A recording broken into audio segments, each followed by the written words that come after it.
Welcome to Shelby Stitcher. This is Joan Parker.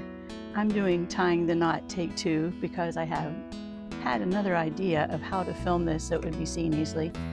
I'm primarily doing this for my students who are having a hard time catching on to these concepts because when I'm showing them with this so small. So I decided to redo my video from yesterday that I called Tying the Knot. Some people wondered if I was remarrying or marrying. I've been married to the man of my dreams for 37 years and we plan on being married forever, so there's that.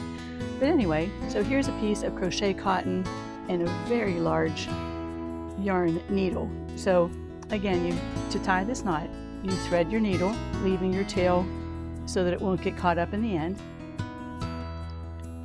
You hold the needle out pointing away from you, lay the tail across the needle to form a cross or a plus. Hold that tail with your thumb and forefinger of your right hand. Take this yarn or thread and wind it around 4 or 5 times. And then, I forgot to mention this yesterday, I am holding the thread either between my pinky and ring finger of my left hand or just folding my finger over it to keep it taut.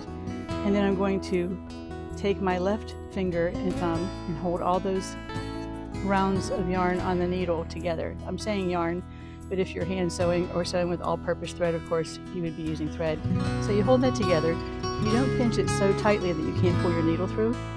And when you get to the eye of the needle, it's a little wider than the shaft of the needle. So I will often just twist it back and forth and loosen up these fingers, just ever so slightly, just to let the eye of the needle come through. And then you just pull gently, making sure you're not getting a knot down in this extra thread, and you pull and pull and pull till you can't pull anymore, and then you take off your fingers, and if you have to, you pull both ends, and there you get a big knot right here.